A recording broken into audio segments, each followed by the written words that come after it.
Bueno, imaginen que si una persona lleva una muestra de suelo a 2 laboratorios y eso es algo habitual en los clientes, a pesar de que a veces no nos enteramos, suelen llevar muestras divididas a 2 laboratorios distintos, y los 2 laboratorios les entregan estos resultados que ustedes ven ahí en pantalla, ¿sí?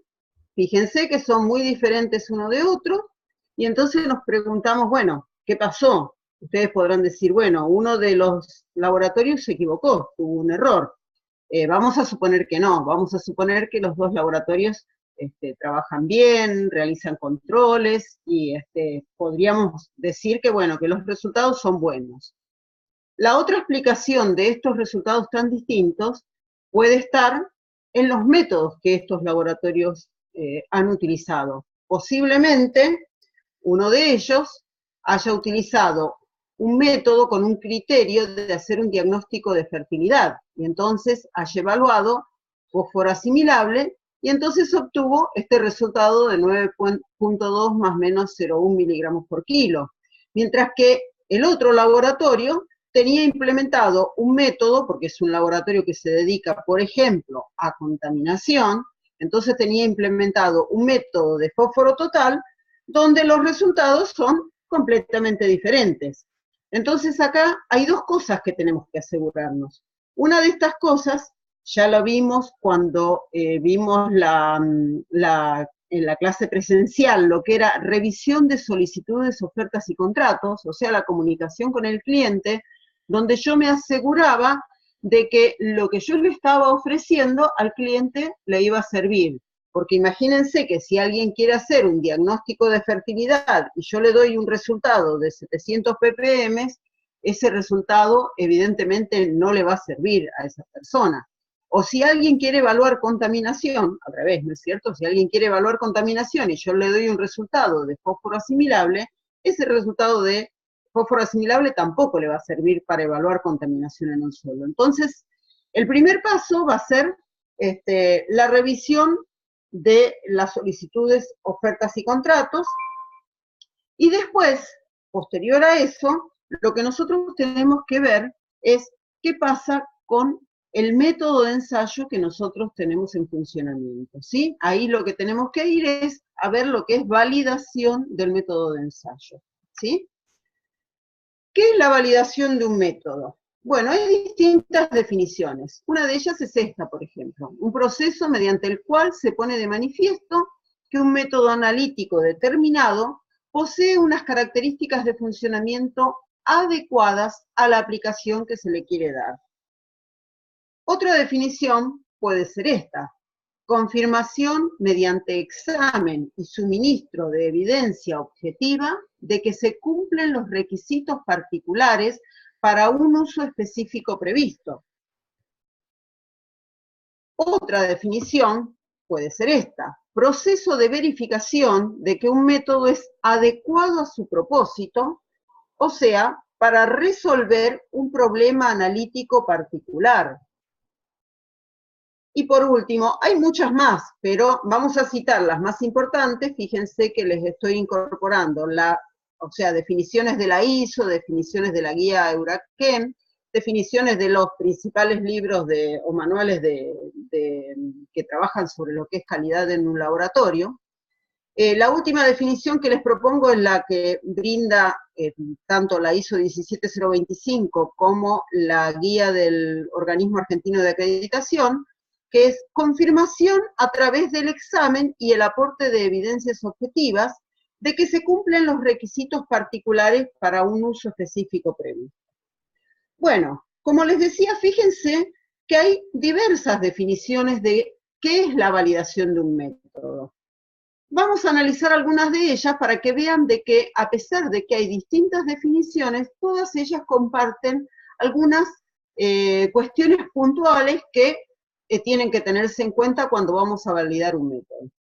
Por ejemplo, en esta definición, proceso mediante el cual se pone de manifiesto que un método analítico determinado posee unas características de funcionamiento adecuadas a la aplicación que se le quiere dar. Ahí tienen resaltado con distintos colores adecuadas a la aplicación que se le quiere dar, ahí me está pidiendo que cuando yo valide un método, me fije para qué lo voy a usar ese método, ¿sí? La validación entonces va a estar en función de la aplicación que voy a hacer de ese método. Eso es muy importante porque la validación en sí va a definir si el método sirve para lo que lo voy a usar. Y por otro lado, fíjense, en celeste tienen resaltado las características de funcionamiento. ¿Qué son las características de funcionamiento de un método? Son los parámetros de calidad que voy a evaluar, entre ellos selectividad, linealidad, límites de detección y cuantificación, precisión, veracidad, sensibilidad. Bueno, todos estos parámetros después los vamos a ir viendo a lo largo de la clase, son los que voy a tener que evaluar cuando vaya a validar un método. Fíjense que un aspecto importante a tener en cuenta es, como les dije antes, ¿para qué voy a usar un método? Si el uso de ese método va a ser un uso comparativo, por ejemplo, si yo tengo un ensayo de larga duración, de rotaciones o de sistemas de labranzas, y entonces yo quiero analizar la variación de algún parámetro entre el inicio y el fin de ese ensayo, ese es un uso comparativo. Entonces ahí lo que me va a interesar es que el método que utilice al inicio y el que utilice al final sea exactamente el mismo. No me va a interesar tanto si es un método definido, ¿sí? En cambio, si yo quiero usar un resultado para hacer un diagnóstico, por ejemplo, de fertilización, entonces ahí yo voy a necesitar que ese método haya sido validado frente a una respuesta a campo de ese resultado, ¿sí? Entonces, no me va a dar lo mismo usar un fósforo Bray-Kurz para hacer el análisis o usar un análisis de fósforo total, como les mostraba en el ejemplo inicial. Por otro lado, acá podemos analizar otra definición de qué es la validación de un método. Esta es la definición que toma ISO y que por lo tanto también toma en sus guías y en los criterios que establece el organismo argentino de acreditación. Y es confirmación a través del examen y el aporte de evidencias objetivas de que se cumplen los requisitos particulares para un uso específico previsto. Fíjense que acá tienen resaltados con distintos colores, examen, quiere decir que yo voy a tener que examinar el método, voy a tener que evaluar distintos parámetros de calidad, que son los mismos que les mencioné anteriormente, la selectividad, el límite de detección, etcétera. Todos esos parámetros que les mencioné en la definición anterior. Se habla de que hay que hacer un aporte de evidencias objetivas. ¿Qué implica esto?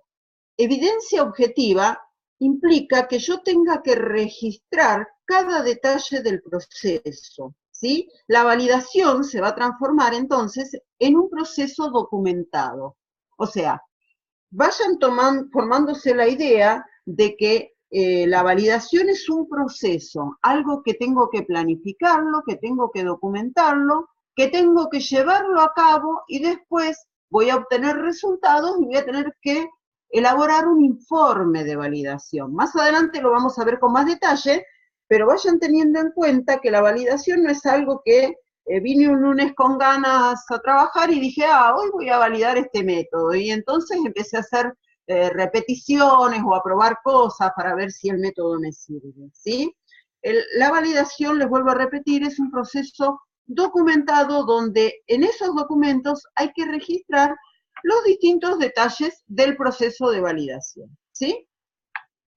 Por otro lado, otra cosa que estoy resaltando en esta definición son los requisitos de un método para un uso específico previsto, ¿sí? O sea, vuelvo en esta definición a mencionar que necesito validar en función de un uso previsto. O sea, ¿para qué voy a usar ese método? ¿Sí? Un método puede ser muy bueno, pero no servirme para el fin para el cual lo quiero utilizar, ¿sí?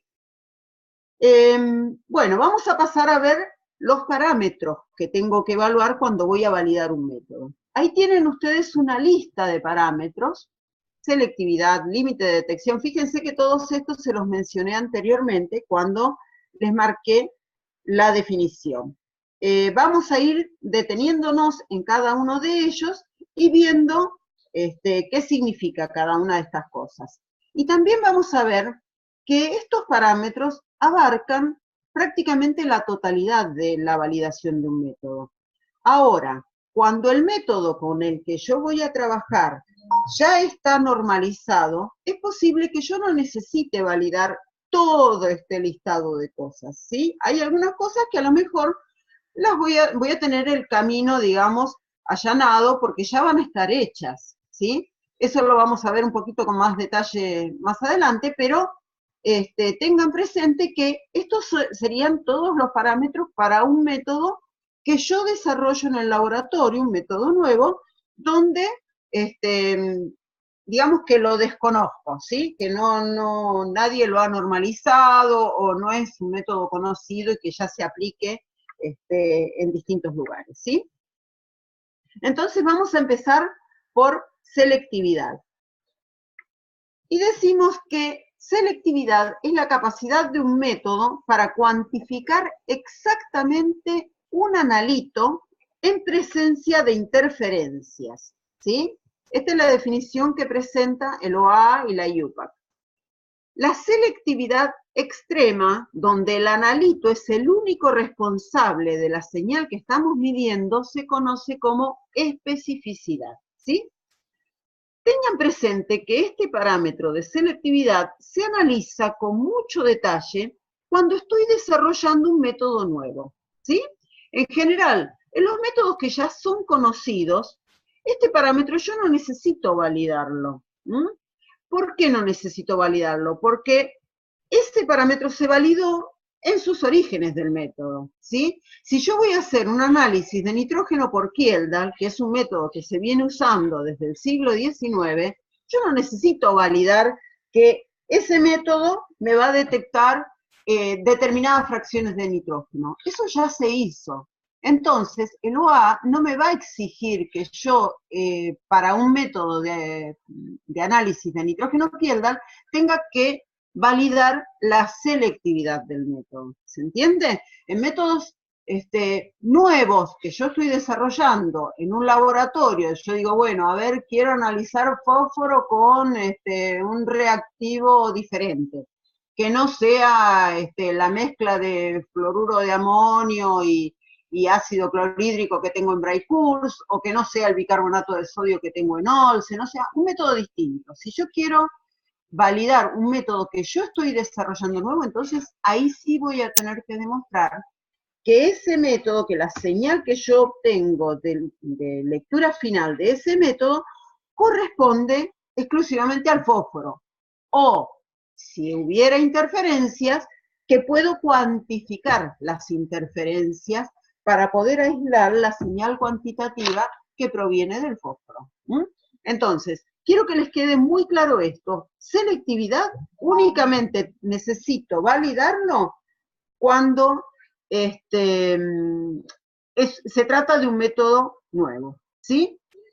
Y en el caso, digamos, de que yo vaya a validar selectividad, voy a tener que ver este otro concepto que está ligado a la selectividad, que es el de interferencia, ¿sí? Fíjense en el gráfico que tienen ahí, la gráfica más amplia, la que tienen ustedes en línea completa, la negra, incluiría toda la señal que yo mido. Pero esa señal es la respuesta a lo que tengo como analito, pero además la respuesta, ¿sí? Tenemos la respuesta de las dos cosas. Entonces, si yo necesito saber cuál es la señal de mi analito, por lo tanto, tengo que conocer cuál es la señal que corresponde a la interferencia, ¿sí?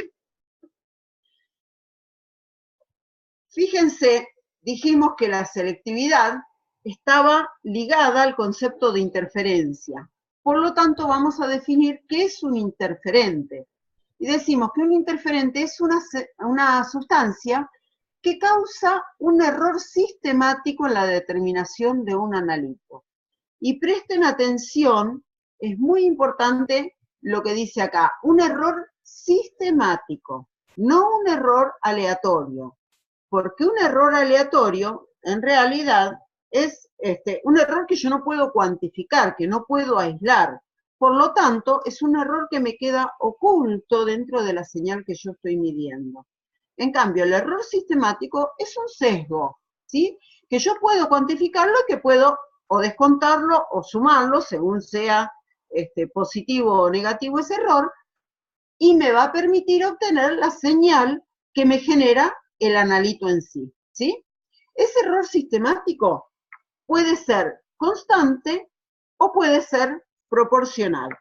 Fíjense en el gráfico, ahí está definido, imaginen que esta sería la señal, esta línea punteada sería, digamos, la señal. Puedo tener un error sistemático constante, en este caso está graficado un error, si la señal fuera la línea punteada, estaría graficado un error positivo, y si la señal fuera la línea está llena, bueno, estaría graficado un error negativo, ¿sí? En cualquiera de los dos casos es un error sistemático constante donde toda la recta está desplazada hacia arriba o hacia abajo según cuál es la que consideremos como señal. Por otro lado, ese error dijimos que también podía ser proporcional. Fíjense la línea que tienen en azul. ¿Qué significa que un error es proporcional? Significa que cuanto mayor sea el valor nominal del analito, mayor va a ser el error sistemático que a mí me aparece en esa señal, ¿sí? Por otro lado, al error aleatorio que hacíamos referencia va a estar dado por las distintas lecturas de los distintos puntitos que tenemos en cada una de estos valores que conforman los resultados y con la cual construimos la recta, ¿sí? ¿Quedó entonces esto más o menos claro? Este error, para que sea una interferencia, para que la podamos considerar una interferencia, tiene que ser sistemático. Puede ser constante o proporcional, pero tiene que ser sistemático, porque si fuera aleatorio, yo no puedo cuantificarlo, no puedo determinarlo. Ahora vamos a ver, cuando la transparencia avance,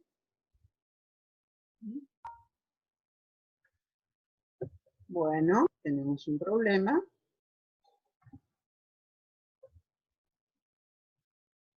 Hola Flor, no sé si me estás escuchando. Sí, Miriam, ¿se escucha bien? ¿Tenemos alguna pregunta, alguna cosa? Ahí están diciendo que va todo bien.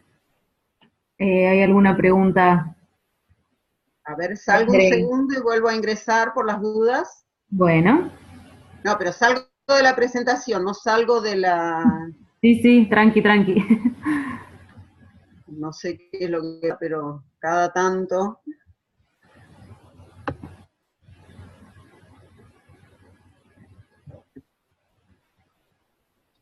¿Hay alguna duda, alguna cosa que pueda... ¿No te estás viendo el chat, Miriam? ¿Sí? Ahí pregunta Andrea, si hacer un blanco es cuantificar una interferencia. Ah, ahora vamos a ver en la próxima diapositiva, en cuanto podamos verlo, ahora vamos a ver cómo puedo evaluar la selectividad. No sé si ellos tienen, si se han bajado la presentación que estaba cargada, bueno, no sé, ahora con esto estoy... no sé si han bajado la presentación, si la han bajado, en la diapositiva que sigue después de esta, ahí íbamos a analizar, vamos a analizar para qué sirven los blancos, para qué sirven las muestras con agregado del analito. Miriam, si querés puedes tal vez dejar de compartir pantalla y volver a compartir si es que se te trabó la Ah, puede ser presentación. que eso sí. A ver si con eso lo logro. Tal vez podés volver a compartir desde la siguiente. Sí, pero es que no responde al estímulo. A ver, A ver. ahí estoy. A ver. Pantalla.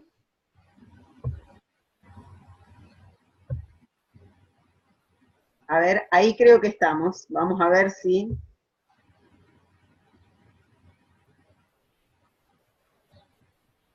No sé qué es lo que está pasando, pero. Ahí se ve bien, ¿eh? ¿Ahora la Ahí, están viendo? y ahí Bueno, carga la nueva. ahí estamos en la próxima diapositiva, entonces. Bueno, Bueno, retomamos. Decíamos que entonces cuando evaluábamos selectividad teníamos que ver cuál era la respuesta de la señal que correspondía al analito y cuál respondía a la interferencia. Entonces, ¿cómo la vamos a evaluar? Hay distintas formas de evaluar la selectividad. Una puede ser a través de una separación, o sea, tenemos distintos recursos, distintos métodos como para evaluar la selectividad. Estos recursos pueden ser, por ejemplo, una separación física. Por ejemplo, si yo quiero analizar un determinado analito y tengo un interferente en la misma solución, puedo, de alguna manera, aplicando algún otro reactivo, precipitar, por ejemplo, el analito o precipitar el interferente y de esa manera aislarlos, ¿sí? Esto sería un ejemplo. A ver, por ejemplo, cuando analizamos calcio y magnesio por valoración con esta, si llevamos el pH por encima de 12, vamos a precipitar el magnesio y vamos a poder cuantificar el calcio. Y de esa manera lo podemos restar al análisis de la suma de calcio más magnesio. Yo creo que esto, los que hicieron la primera, el primer eje de esta especialización, lo deben haber visto en algún momento. sí, Otro sí, método, ¿lo vieron, Flor? sí, sí, sí, sí, se hizo de hecho en el laboratorio y todo, sí. Bien, perfecto. Otra posibilidad es usar, enmascarar a uno de los dos, al analito o al interferente, optimizar las distintas condiciones. Por ejemplo, si yo estoy trabajando en espectrofotometría de absorción atómica, por ejemplo, cuando yo cambio las condiciones de la llama, la temperatura, que eso lo puedo modificar con la altura del quemador, o con las distintas combinaciones de los gases, o sea, variando las proporciones de los gases, estoy cambiando las condiciones de la llama.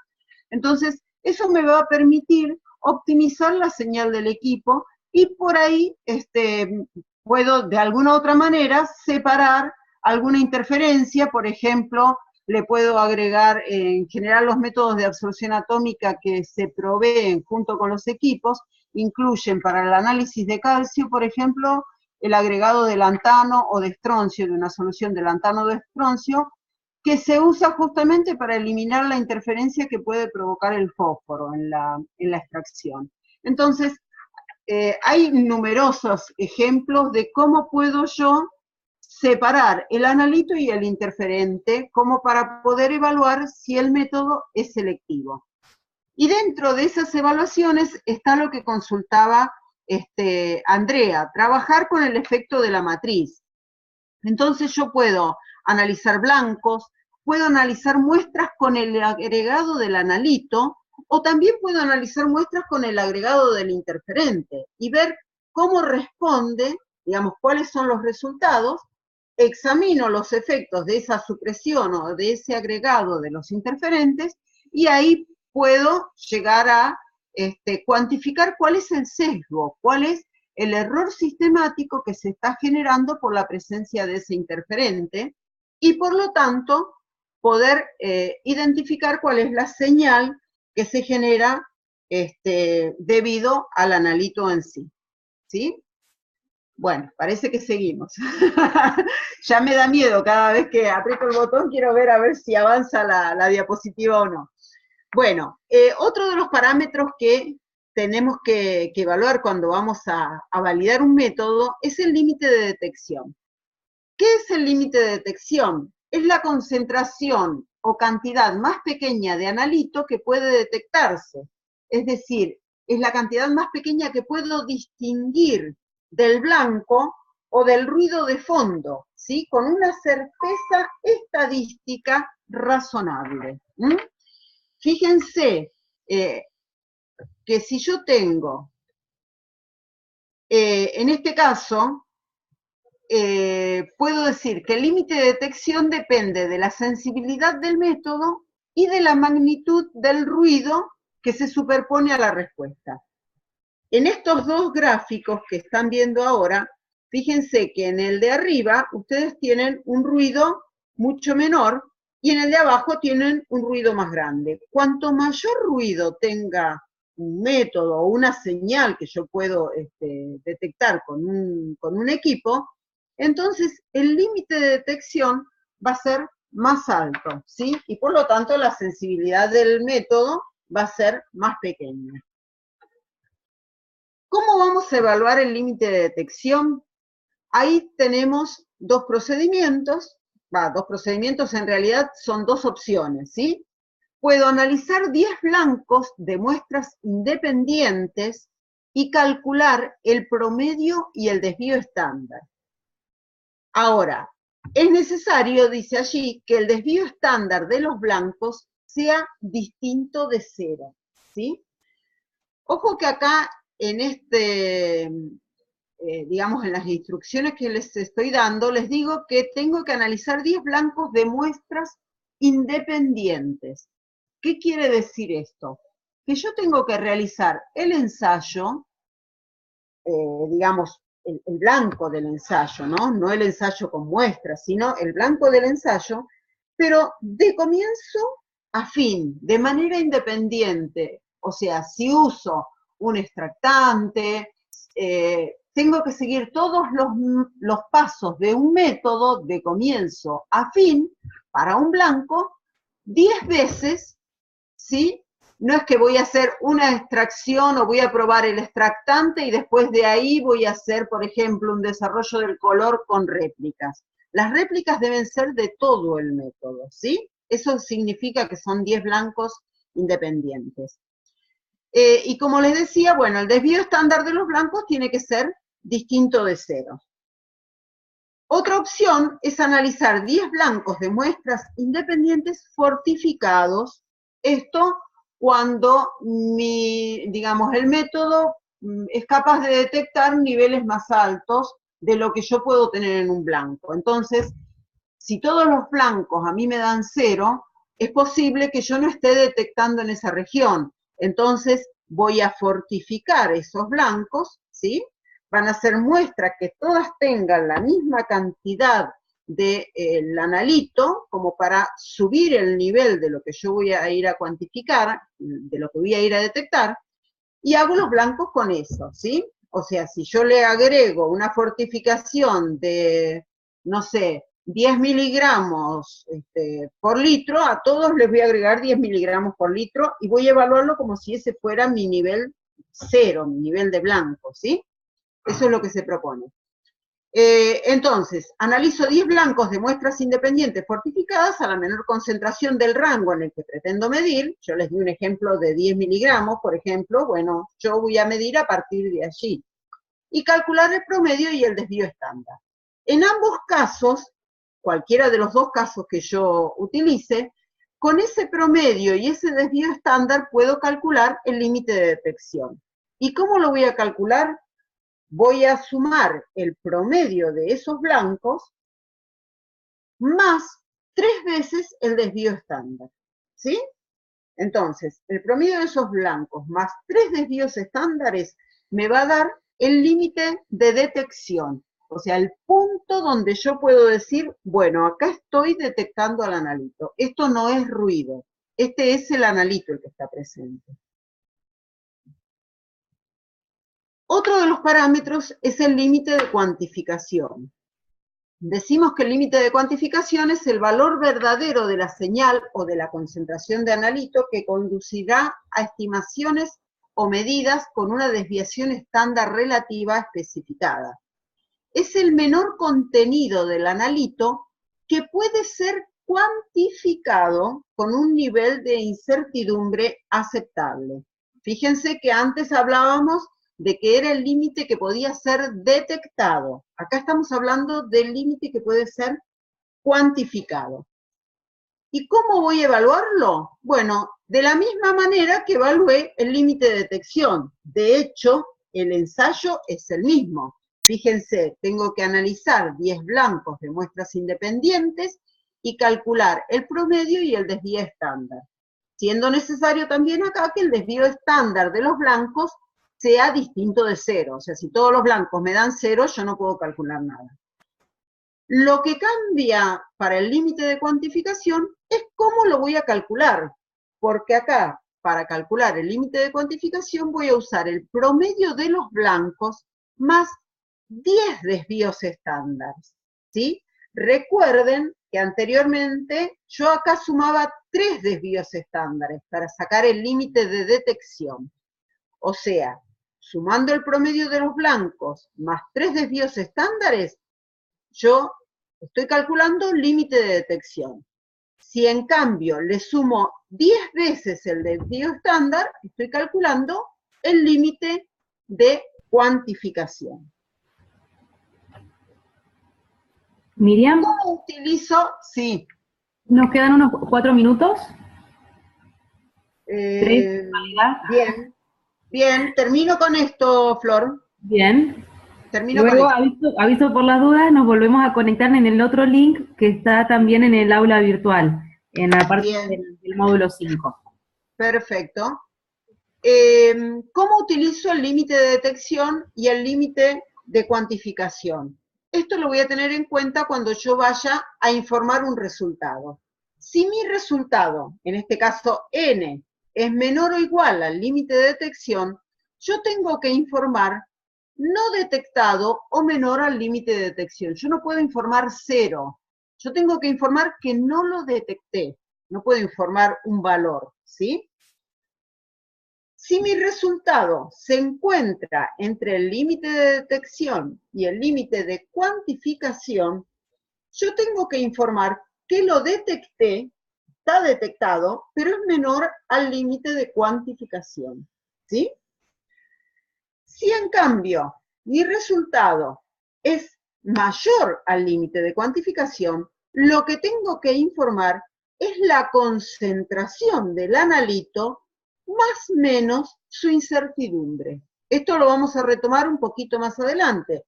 Yo acá tengo que informar un valor, ¿sí? El valor del,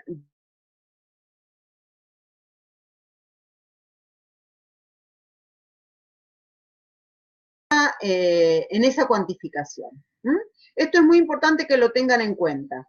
Si es menor que el límite de detección, tengo que decir que no lo detecté, no puedo informar un valor.